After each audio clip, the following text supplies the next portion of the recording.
I have a question for Dr. Roland. I thought the rationale for this combined EEG, fMRI, neurofeedback paradigm was extremely well described.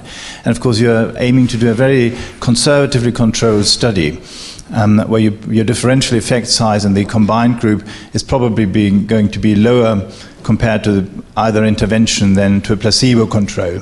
So probably below the 0.3 we would expect there. So I expect you need a relatively large sample size, especially in a three-group design.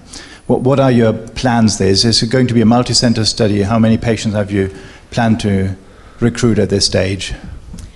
It's a very good question. That was our first idea, was to have a control group and to be able to perform sham neurofeedback like Young did, but we decided to change our scientific question and to focus on the superiority of bimodal neurofeedback versus unipolar neurofeedback. We are going to be a bit limited by money. We are planning to have 15 patients in each group, but yes, it may be a bit difficult to prove our hypothesis. Yes, I think to power for your question, you will probably need at least one order of magnitude higher. So I think that's the challenge that we're facing with the small effect sizes and the sample sizes needed, especially three group if you have to correct for the multiple comparisons as well.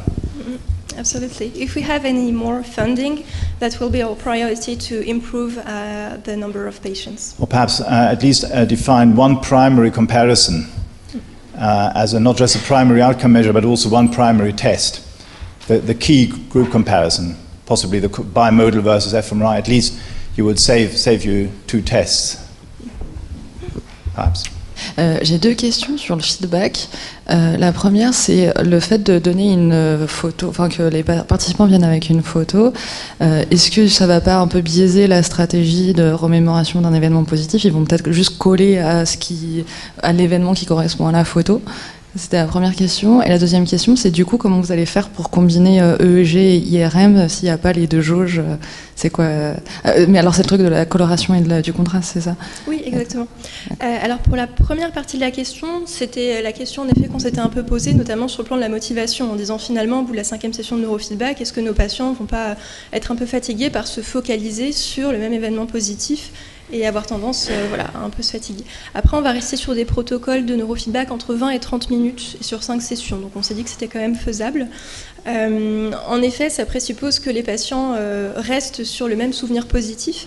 Alors après, on va essayer de ne pas leur donner trop d'indications, mais il est probable que certains patients vont en effet se remémorer un petit peu les conditions de ce souvenir positif, les personnes avec lesquelles ils étaient, etc. Donc ils vont peut-être broder un petit peu dans leur stratégie autour du souvenir. Mais c'était une volonté en effet de rester sur le même souvenir pour ne pas biaiser et ajouter d'autres souvenirs à ces patients. Mais du coup, ce sera une photo différente pour chaque session ou... Alors non, justement, ça sera la même photo pour chaque session. Parce qu'on s'était posé la question, est-ce qu'il ne faut pas changer de photo à chaque session? Alors ça pose un petit peu le problématique de technique, enfin, ça prend un petit peu de temps, mais on s'était dit que ça rajouterait des biais de confusion à nos patients et qu'il fallait même rester sur la même métaphore et qu'ils puissent exploiter la même technique et les mêmes stratégies pendant 5 séances. Du coup, dans les deux études, il y a deux questions de recherche différentes. Dans une des deux études, apparemment, vu que le contrôle groupe, c'est juste mental imagery sans feedback en fait. Donc là, c'est de montrer la supériorité de EEG plus IRM comparé d'un contrôle groupe, alors que dans l'autre étude, c'est au contraire de comparer les différentes modalités. Et du coup, dans la première étude, ça m'a un peu surpris parce que en fait, si on regarde juste EEG versus imagerie mentale, il y a déjà plusieurs études qui montrent que c'est mieux en fait. Et vu que vous combinez les deux, est-ce que ça n'aurait pas été intéressant justement de voir si rajouter l'IRM fonctionnel, ce ne serait pas encore meilleur en fait? Oui, c'est une très bonne question. En fait, le choix du contrôle, ça pose toujours des questions. En fait, l'efficacité de neurofeedback EEG pour le stroke a été déjà démontré dans les littératures. Et Et voilà, donc on a dû faire un choix. En fait, c'était très intéressant aussi de tester la supériorité dans le stroke du bimodal par rapport aux deux modalités unimodales. Mais on s'est dit que voilà, c'était très proche du travail que Lorraine avait fait sur des sujets sains. Donc dans ce contexte, on voulait vraiment tester l'efficacité du neurofeedback bimodal en précisant que c'est quand même un protocole qui a déjà du bimodal et de l'unimodal. Mais justement, donc, du coup, il y a les deux, et du coup, oui, comment vous saurez l'effet de l'un ou de l'autre, en fait? Oui, en fait, on ne peut pas envisager une thérapie de réhabilitation qui a seulement du bimodal. Oui, oui.